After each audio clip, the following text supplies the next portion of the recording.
ലോക ചരിത്രം തന്നെ മാറ്റിയെഴുതിയ ഓട്ടോമൻ സാമ്രാജ്യത്തെ അറിയാത്ത ആളുകൾ വളരെ വിരളമാണ്. പക്ഷേ ഈ ഓട്ടോമൻ സാമ്രാജ്യത്തിന് തന്നെ അടിത്തറ പാകിയ, മധ്യകാലഘട്ടത്തിൽ ഇസ്ലാമിക ലോകത്തിൻ്റെ രക്ഷകരായി മാറിയ സെൽജൂക്ക് സാമ്രാജ്യത്തെക്കുറിച്ച് കാര്യമായി ആർക്കും അറിയില്ല. 11-ാം നൂറ്റാണ്ടിൽ ഇവർ നാടോടികളായിരുന്നു. അതിശക്തമായിട്ടുള്ള തണുപ്പുണ്ടായിരുന്ന സ്റ്റെപ്പിസ് മലനിരകളിലാണ് ഇവർ താമസിച്ചിരുന്നത്. പരസ്പരം അങ്ങോട്ടും ഇങ്ങോട്ടുമൊക്കെ പോരാടി അവർ കാലം കഴിച്ചു. അങ്ങനെ വെറും നാടോടികൾ മാത്രമായിരുന്ന അവർ പിന്നീട് ശക്തരായിട്ടുള്ള ബൈസന്റൈൻ സാമ്രാജ്യത്തെ വരെ വിറപ്പിച്ചു. കുരിശുയുദ്ധത്തിൻ്റെ കാലഘട്ടത്തിലും ഇസ്ലാമിക ലോകത്തിൻ്റെ രക്ഷകരായി പ്രവർത്തിച്ചത് ഇതേ സെൽജൂക്കുകൾ തന്നെയാണ്. വെറും നാടോടികൾ മാത്രമായിരുന്ന അവർ എങ്ങനെയാണ് ഓട്ടോമൻ സാമ്രാജ്യത്തിൻ്റെ അടിത്തറ പാകിയത്? എങ്ങനെ അതിശക്തമായിട്ടുള്ള ഒരു സാമ്രാജ്യമായി വളർന്നു പന്തലിച്ചു? ശരിക്കും ത്രസിപ്പിക്കുന്ന ഒരു സിനിമാ കഥ പോലെയാണ് സെൽജൂക്കിൻ്റെ ചരിത്രം. പക്ഷേ ഇത് വെറുമൊരു സിനിമാ കഥയോ നോവലോ അല്ല, യഥാർത്ഥത്തിൽ നടന്ന സംഭവങ്ങൾ തന്നെയാണ്. ഇന്നത്തെ വീഡിയോയിൽ നമുക്ക് സെൽജൂക്കിൻ്റെ ചരിത്രമൊന്ന് പരിശോധിച്ച് നോക്കാം. ആടുമാടുകളെ മേയിച്ച് നടന്ന ഈ നാടോടികൾ അസാമാന്യമായ യുദ്ധ നൈപുണ്യമുള്ളവരായിരുന്നു. ഇവരുടെ നേതാവായിരുന്നു സെൽജുക് ഇബിൻ ദുഖാഖ്. ഇദ്ദേഹത്തിൻ്റെ പേരിൽ നിന്നാണ് പിൽക്കാലത്ത് സെൽജൂക്ക് എന്ന പേര് തന്നെ വരുന്നത്. ആദ്യകാലത്ത് കസാർ ഖഗാനേറ്റിന് കീഴിലായിരുന്ന സെൽജൂക്കും കൂട്ടരും ചില ആഭ്യന്തര തർക്കങ്ങളെ തുടർന്ന് അവിടെ നിന്ന് മാറി ചിന്തിച്ചു. അവർ തെക്കോട്ട്, അതായത് ഇന്നത്തെ ഉസ്ബെക്കിസ്ഥാൻ ഭാഗത്തുള്ള ജന്ദ് എന്ന സ്ഥലത്തേക്ക് കുടിയേറി.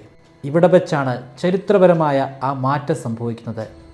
സെൽജൂക്കും അദ്ദേഹത്തിൻ്റെ ഗോത്രവും ഇസ്ലാം മതം സ്വീകരിച്ചു. ഇത് വെറുമൊരു മതം മാറ്റം മാത്രമായിരുന്നില്ല, മറിച്ച് വരാനിരിക്കുന്ന ഒരു വലിയ രാഷ്ട്രീയ വിപ്ലവത്തിൻ്റെ തുടക്കമായിരുന്നു.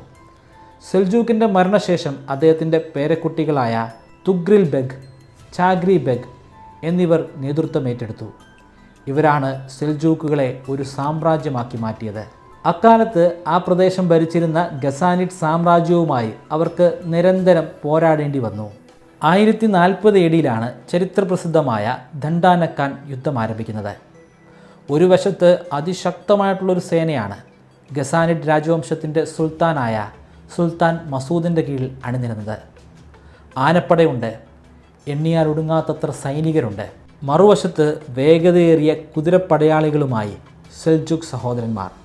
ലോകം കരുതിയത് സെൽജൂക്കുകൾ തകർന്നു പോകുമെന്നാണ്. എന്നാൽ സംഭവിച്ചത് മറിച്ചായിരുന്നു. തുഗ്രിൽ ബെഗിൻ്റെ ബുദ്ധിപരമായ യുദ്ധതന്ത്രങ്ങൾക്ക് മുന്നിൽ ഗസ്നവിദ് സൈന്യം തകർന്നുപോയി. ഈ വിജയത്തോടെ മധ്യേഷ്യയുടെ വാതിലുകൾ സെൽജൂക്കുകൾക്കായി തുറക്കപ്പെട്ടു. തുഗ്രിൽ ബെഗ് സ്വയം സുൽത്താനായി പ്രഖ്യാപിച്ചു. വെറുമൊരു നാടോടി ഗോത്രം അങ്ങനെ ഒരു സാമ്രാജ്യമായി വളർന്നു. ദണ്ഡാനക്കാൻ യുദ്ധത്തിലെ വിജയത്തിന് ശേഷം സെൽജൂക്കുകൾക്ക് മുന്നിൽ തടസ്സങ്ങളില്ലായിരുന്നു. തുഗ്രിൽ ബെഗ് തൻ്റെ കുതിരപ്പടയെ പേർഷ്യയുടെ, അതായത് ഇന്നത്തെ ഇറാൻ്റെ ഹൃദയഭാഗത്തേക്ക് നയിച്ചു. എന്നാൽ സെൽജൂക്കുകൾ വെറുമൊരു അധിനിവേശക്കാരായിരുന്നില്ല. അവർക്ക് കൃത്യമായ ഒരു ലക്ഷ്യമുണ്ടായിരുന്നു: ഇസ്ലാമിക ലോകത്തിൻ്റെ നേതൃത്വം ഏറ്റെടുക്കുക. അക്കാലത്ത് മുസ്ലിം ലോകത്തിൻ്റെ ഖലീഫ ഇരുന്നിരുന്നത് ബാഗ്ദാദിലായിരുന്നു. എന്നാൽ അബ്ബാസിദ് ഖലീഫ വെറുമൊരു നിഴൽ മാത്രമായിരുന്നു. ഷിയ വിഭാഗത്തിൽപ്പെട്ട ഖുയീദ് ഭരണാധികാരികളുടെ നിയന്ത്രണത്തിലായിരുന്നു ബാഗ്ദാദ്. 1055 ഖലീഫയുടെ ക്ഷണമനുസരിച്ച് തുഗ്രിൽ ബെഗ് ബാഗ്ദാദിലേക്ക് പ്രവേശിച്ചു. രക്തച്ചൊരിച്ചിലില്ലാതെ അദ്ദേഹം ബാഗ്ദാദ് കീഴടക്കി. സന്തോഷവാനായ ഖലീഫ തുഗ്രിൽ ബെഗിന് കിഴക്കിൻ്റെയും പടിഞ്ഞാറിൻ്റെയും സുൽത്താൻ എന്ന പദവി നൽകി ആദരിച്ചു. അതോടെ സെൽജൂക്കുകൾ വെറുമൊരു ഗോത്ര രാജാക്കന്മാരല്ല, മറിച്ച് ഇസ്ലാമിക ലോകത്തിൻ്റെ ഔദ്യോഗിക സംരക്ഷകരായി മാറി. 1063 തുഗ്രിൽ ബെഗ് അന്തരിച്ചു. അദ്ദേഹത്തിന് മക്കളില്ലായിരുന്നു. അതുകൊണ്ട് തന്നെ സഹോദരനായ ചാഗ്രി ബെഗിൻ്റെ മകനായ അൽപ് അർസ്ലാനാണ് അടുത്ത സുൽത്താനായി അധികാരമേറ്റത്. അൽപ് അർസ്ലാൻ എന്നാൽ തുർക്കി ഭാഷയിൽ വീരനായ സിംഹം അല്ലെങ്കിൽ ഹീറോയിക് ലയൺ എന്നാണ് അർത്ഥം. പേര് സൂചിപ്പിക്കുന്നത് പോലെ തന്നെ അദ്ദേഹം ഒരു പോരാളിയായിരുന്നു. അൽപ് അർസ്ലാൻ്റെ ഭരണകാലത്ത് സെൽജൂക്ക് സാമ്രാജ്യത്തിന് മറ്റൊരു കരുത്തുകൂടി ലഭിച്ചു. അത് അദ്ദേഹത്തിൻ്റെ പ്രധാനമന്ത്രിയായ നിസാം അൽ മുൽക്ക് ആയിരുന്നു. ചരിത്രത്തിലെ ഏറ്റവും മികച്ച ഭരണതന്ത്രജ്ഞരിൽ ഒരാളായിരുന്നു അദ്ദേഹം. സൈനിക വിജയങ്ങൾക്കൊപ്പം തന്നെ വിദ്യാഭ്യാസത്തിനും ഭരണത്തിനും അദ്ദേഹം പ്രാധാന്യം നൽകി. ലോകപ്രശസ്തമായ നിസാമിയ സർവകലാശാലകൾ അദ്ദേഹം സ്ഥാപിച്ചതാണ്. ഓരോ ദിവസം കഴിയും തോറും സെൽജൂക്കുകൾ ശക്തരായി വളർന്നുകൊണ്ട് തന്നെയിരുന്നു. കൂടുതൽ പ്രദേശങ്ങൾ അവർ വെട്ടിപ്പിടിക്കാൻ തുടങ്ങി. പടിഞ്ഞാറൻ മേഖല കേന്ദ്രീകരിച്ചാണ് കൂടുതൽ യുദ്ധങ്ങൾ നടക്കുന്നത്. ആ പ്രദേശങ്ങൾ ഒന്നിനു പുറകെ ഒന്നായി അവർ കീഴടക്കിക്കൊണ്ട് തന്നെയിരുന്നു. അങ്ങനെ കീഴടക്കി പോവുകയാണെങ്കിൽ ശക്തരായിട്ടുള്ള ബൈസന്റൈൻ സാമ്രാജ്യത്തിന് അതൊരു വലിയ വെല്ലുവിളിയായി മാറും. ബൈസന്റൈൻ സാമ്രാജ്യം പോലും തകർന്നടിയും. അങ്ങനെ വരാൻ പാടില്ല. ഒരു വലിയ ക്രൈസ്തവ ശക്തിയാണ് ബൈസന്റൈൻ സാമ്രാജ്യം. ആ കാലഘട്ടത്തിൽ ബൈസന്റൈൻ സാമ്രാജ്യം ഭരിച്ചിരുന്നത് റോമൻ പാരമ്പര്യമുള്ള ചക്രവർത്തിയായ റൊമനോസ് നാലാമനാണ്. റൊമനോസ് നാലാമൻ ഇങ്ങനെ ചിന്തിച്ചു, സെൽജൂക്കുകളെ ഇങ്ങനെ കയറൂരി വിട്ടാൽ തൻ്റെ സാമ്രാജ്യത്തിൻ്റെ അടിവേര് തന്നെ അവർ പിഴുതെടുക്കും. അത് അനുവദിച്ചുകൂടാ. അവരിങ്ങോട്ട് ആക്രമണവുമായി വരുന്നതിന് മുൻപ് തന്നെ അവരെ അങ്ങോട്ട് പോയി കീഴ്പ്പെടുത്തണം. അങ്ങനെയാണ് ആ ബൈസന്റൈൻ ചക്രവർത്തി ലക്ഷക്കണക്കിന് വരുന്ന പടയാളികളുമായി നേരെ സെൽജൂക്കിലേക്ക് പുറപ്പെടുന്നത്. ലോക ചരിത്രത്തിൽ തന്നെ ഏറ്റവും നിർണായകമായ ഒരു യുദ്ധത്തിന് പശ്ചാത്തലമൊരുങ്ങി. 1071 ഒരു വെളുപ്പാങ്കാലം മൻസിക്കറ്റ് എന്ന യുദ്ധക്കളം. ഒരു വശത്ത് റോമൻ പ്രതാപവുമായി വരുന്ന 60,000 സൈന്യം, മറുവശത്ത് അൽപ് അർസ്ലാൻ്റെ പകുതിയോളം മാത്രം വരുന്ന കുതിരപ്പട. യുദ്ധത്തിനു മുൻപ് അൽപ് അർസ്ലാൻ തൻ്റെ കറുത്ത കുതിരപ്പുറത്ത് വന്ന് സൈനികരോട് പറഞ്ഞു, ഇന്നിവിടെ ഒരു സുൽത്താനില്ല, ഒരു സൈനികനുമില്ല. കൊല്ലപ്പെട്ടാൽ സ്വർഗം, വിജയിച്ചാൽ സാമ്രാജ്യം. അതിശക്തമായിട്ടുള്ള ഒരു യുദ്ധമായിരുന്നു. രണ്ടു കൂട്ടരും ഒരേപോലെ തന്നെ പോരാടി. പക്ഷേ ആ യുദ്ധത്തിന് ഇടയിലെപ്പോഴോ സെൽജൂക്കുകൾക്ക് കാലിടറിയോ? അവരെന്തിനാണ് ഭയപ്പെട്ട് തിരിഞ്ഞോടുന്നത്? റൊമനോസ് നാലാമൻ ഒച്ചത്തിൽ അട്ടഹസിച്ചു, തങ്ങൾ വിജയിക്കാൻ പോകുന്നു. ദാ നോക്ക്, ധീരന്മാരായിട്ടുള്ള സെൽജൂക്കുകൾ തങ്ങളെ കണ്ട് ഭയന്ന് തിരിഞ്ഞോടുന്നു. അവരെ അങ്ങനെ വെറുതെ വിട്ടാൽ പോരല്ലോ, പിന്നാലെ ഓടിച്ചെന്ന് അവരെ എല്ലാം കൊന്നുകളയണം. അവരെ നാമാവശേഷമാക്കി മാറ്റണം. അതാണല്ലോ ബൈസന്റൈൻ ചരിത്രം, അതാണ് ബൈസന്റൈൻ പാരമ്പര്യം. റൊമനോസ് നാലാമൻ ഉത്തരവ് കൊടുത്തു, അവരുടെ പിന്നാലെ ഓടിച്ചെന്ന് അവരെ എല്ലാവരെയും വകവരുത്താൻ. എന്നാൽ അതൊരു വലിയ കെണിയായിരുന്നു. തുർക്കികളുടെ വർഷങ്ങളായി പയറ്റിക്കൊണ്ട് നടന്നിരുന്ന ഒരു കെണി. ക്രസൻറ്റ് ഫോർമേഷൻ അല്ലെങ്കിൽ ചെന്നായക്കെണി എന്നാണ് അതിൻ്റെ പേര്. യുദ്ധത്തിൽ പരാജയപ്പെട്ട് ഓടിപ്പോകുന്നു എന്നായിരിക്കും ശത്രുക്കൾ കരുതുക. അവരുടെ പിന്നാലെ ശത്രുക്കൾ ഓടിച്ചെല്ലും. എന്നാൽ അവർ ഓടിക്കയറുന്നത് ഒരു ചെന്നായയുടെ വായിലേക്കായിരിക്കും. 4 വശത്തു നിന്നും അവർക്ക് ആക്രമണങ്ങൾ നേരിടേണ്ടി വരും. ഇവിടെയും റോമക്കാർക്ക് അല്ലെങ്കിൽ ബൈസന്റൈൻകാർക്ക് അതുതന്നെയാണ് ഏറ്റുവാങ്ങേണ്ടി വന്നത്. പരാജയപ്പെട്ടു. അത് ശരിക്കും ബൈസന്റൈന് ഒരു വലിയ നാണക്കേടായിരുന്നു. ലോകം അത്ഭുതത്തോടു കൂടിയാണ് ഈ യുദ്ധത്തെ നോക്കിക്കണ്ടത്. കാരണം അതിനൊരു പ്രത്യേകതയുണ്ട്. ചരിത്രത്തിൽ ആദ്യമായിട്ടാണ് ഒരു ബൈസന്റൈൻ ചക്രവർത്തി, ഒരു ക്രിസ്ത്യൻ ചക്രവർത്തി, ഒരു മുസ്ലിം ചക്രവർത്തിയാൽ തോൽപ്പിക്കപ്പെടുന്നത്. ചങ്ങലക്കിട്ട് നിർത്തിയിരിക്കുന്ന ബൈസന്റൈൻ ചക്രവർത്തിയായ റൊമനോസ് നാലാമൻ്റെ മുൻപിലേക്ക് അൽപ് അർസ്ലൻ നടന്നു ചെന്നു. ഞാനാണ് പരാജയപ്പെട്ടിരുന്നെങ്കിൽ, ഞാനാണ് ഇപ്പോൾ അടിമയായി നിങ്ങളുടെ മുൻപിൽ നിന്നിരുന്നെങ്കിൽ നിങ്ങൾ എന്നെ എന്തു ചെയ്തേനെ? റൊമനോസ് നാലാമന് മറ്റൊന്നും ചിന്തിക്കേണ്ടി വന്നില്ല. ആ ചോദ്യത്തിൻ്റെ ഉത്തരം അദ്ദേഹത്തിൻ്റെ രക്തത്തിൽ തന്നെ ഉണ്ടായിരുന്നു. ഒരു ബൈസന്റൈൻ ചക്രവർത്തിക്ക് അതിനെക്കുറിച്ച് രണ്ടാമതൊന്നും ചിന്തിക്കേണ്ട ആവശ്യമില്ല. ഉറപ്പായിട്ടും നിങ്ങളെ ഞാൻ കൊന്നുകളയും, അല്ലെങ്കിൽ നിങ്ങളെ ചങ്ങലക്കിട്ട് കോൺസ്റ്റാന്റിനോപ്പിൾ പട്ടണത്തിലൂടെ നിങ്ങളെ ഒരു തെരുവ് നായയെ നയിക്കുന്നത് പോലെ നയിച്ചു കൊണ്ടുപോയേനെ. ചുറ്റുവട്ടത്തും പട്ടാളക്കാർ കൂടി നിന്ന് തങ്ങളെ ഇടവും വലവും നോക്കാതെ ചാട്ടവാറുകൊണ്ട് വീശി അടിച്ചേനെ. അൽപ് അർസ്ലൻ പറഞ്ഞു, ഞാൻ കുറച്ചുകൂടെ ക്രൂരനാണ്. എൻ്റെ ശിക്ഷ കുറച്ചുകൂടെ കഠിനമായിരിക്കും. ഞാൻ നിങ്ങളെ മാപ്പു തന്ന് വെറുതെ വിടുന്നു. ഈ വിജയത്തോടെ ഏഷ്യ മൈനറിലേക്ക്, അതായത് ഇന്നത്തെ തുർക്കിയിലേക്ക് ഇസ്ലാമിന് വാതിലുകൾ തുറക്കപ്പെട്ടു. ഇന്നത്തെ തുർക്കിയുടെ ചരിത്രം ആരംഭിക്കുന്നത് ഈ വിജയത്തിൽ നിന്നാണ്. അൽപ് അർസ്ലന് അധിക നാൾ ആ വിജയം ആഘോഷിക്കാൻ കഴിഞ്ഞില്ല. അദ്ദേഹം മരണപ്പെട്ടു. അദ്ദേഹത്തിൻ്റെ മരണശേഷമാണ് അദ്ദേഹത്തിൻ്റെ പുത്രനായ മാലിക് ഷാ അടുത്ത സുൽത്താനായി അധികാരത്തിലേറുന്നത്.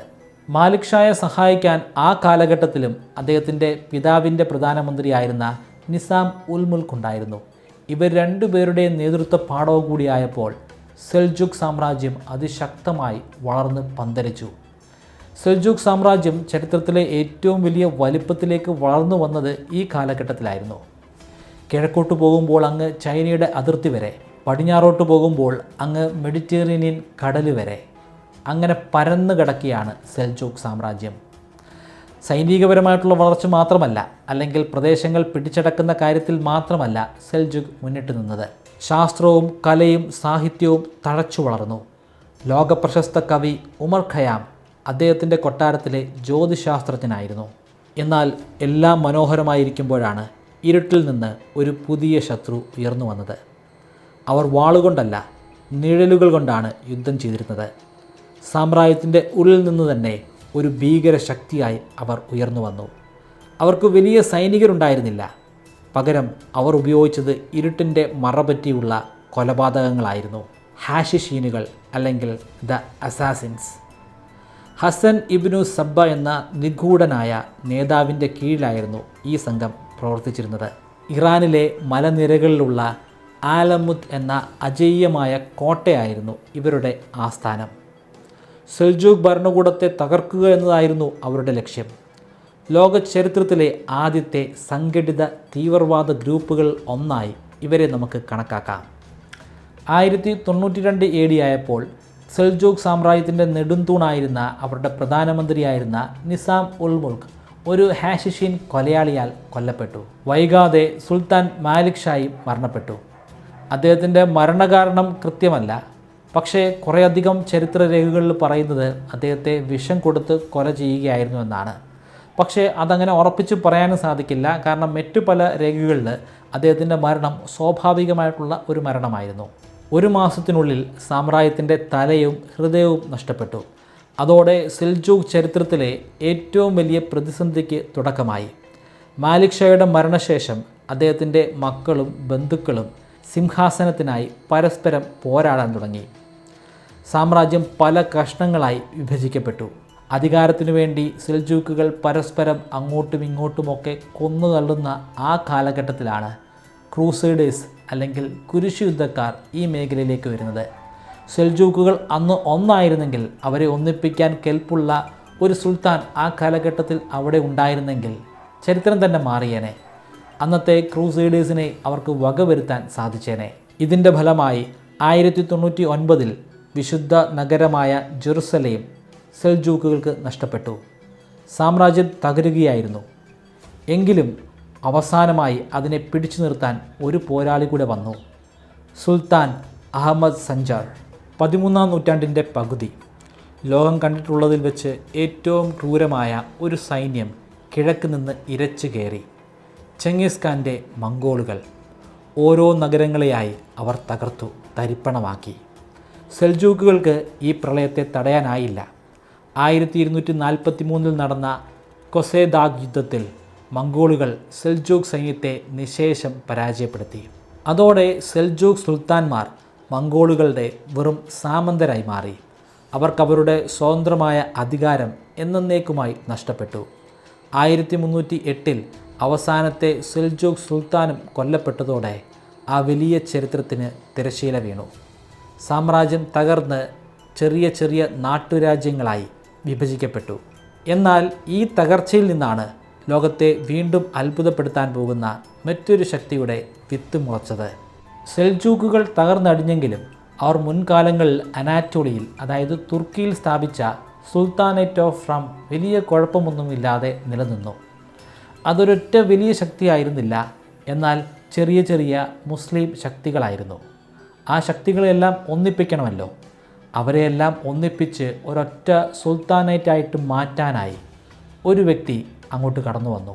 കൈ ഗോത്രത്തിലെ ഉസ്മാൻ ഗാസി. അദ്ദേഹമാണ് പിൽക്കാലത്ത് ഒസ്മാൻ ഒന്നാമൻ എന്ന പേരിൽ അറിയപ്പെടാൻ തുടങ്ങിയത്. അദ്ദേഹം ആ ചെറിയ ഗ്രാമങ്ങളെല്ലാം ഒന്നിപ്പിച്ചൊടുവിൽ അതൊരു വലിയ ശക്തിയായി മാറി. ലോകത്തിൻ്റെ ചരിത്രം തന്നെ തിരുത്തിക്കുറിച്ച അല്ലെങ്കിൽ മാറ്റി എഴുതിയ ഓട്ടോമൻ സാമ്രാജ്യമായി അത് മാറി. സെൽജൂക്കുകൾ തകർന്നടിഞ്ഞെങ്കിലും അവരുടെ രക്തത്തിൽ നിന്നുണ്ടായ സുൽത്താനേറ്റ് ഓഫ് ഫ്രം അത് മറ്റൊരു വലിയ സാമ്രാജ്യത്തിന് തുടക്കം കുറിച്ചു, ഓട്ടോമൻ സാമ്രാജ്യം. സെൽജൂക്കുകളുടെ രക്തവും പാരമ്പര്യവുമുള്ള ഓട്ടോമൻ സാമ്രാജ്യം പിന്നീട് 6 നൂറ്റാണ്ട് കൂടി ആ വലിയ ഭൂഭാഗം അടക്കി ഭരിച്ചു. ചരിത്രമെന്നത് വെറുമൊരു ഓർമ്മയല്ല, അത് വരാനിരിക്കുന്ന വലിയ മാറ്റങ്ങളുടെ അടിത്തറ കൂടിയാണ്. നിങ്ങൾക്ക് ഞാനൊരു 25 മെമ്മറി ട്രിക്കുകൾ പറഞ്ഞുതരാം. ആ മെമ്മറി ട്രിക്കുകൾ ഉപയോഗിച്ച് എത്ര കടുകട്ടിയായിട്ടുള്ള വിഷയങ്ങളും വളരെ ഈസി ആയിട്ട് പഠിക്കാനും ദീർഘനാളത്തേക്ക് നിങ്ങളുടെ ഓർമ്മശക്തിയിൽ സൂക്ഷിച്ചു വയ്ക്കാനും സാധിക്കും. ഈ 25 മെമ്മറി ട്രിക്കുകൾ ഒരു കോഴ്സിൻ്റെ രൂപത്തിൽ ബ്രൈറ്റ് കേരളൈറ്റിൻ്റെ വെബ്സൈറ്റിലും അതുപോലെ മൊബൈൽ ആപ്ലിക്കേഷനിലും ഇപ്പോൾ ലഭ്യമാണ്. 3000 രൂപയാണ് ഈ കോഴ്സിൻ്റെ റേറ്റ്. എന്നാൽ നിങ്ങൾ ഇപ്പോൾ രജിസ്റ്റർ ചെയ്യുകയാണെങ്കിൽ 20% ഡിസ്കൗണ്ട് ലഭിക്കുന്നതാണ്. അതിനുവേണ്ടി സ്ക്രീനിൽ കാണുന്നത് പോലെ മെമ്മറി 20 എന്ന പ്രോമോ കോഡ് ഉപയോഗിക്കുക. ഡിസ്ക്രിപ്ഷനിലും ഫസ്റ്റ് കമൻറ്റിലും ഞാൻ ലിങ്ക് കൊടുക്കുന്നുണ്ട്. താല്പര്യമുള്ളവർ ഇപ്പോൾ തന്നെ രജിസ്റ്റർ ചെയ്യുക.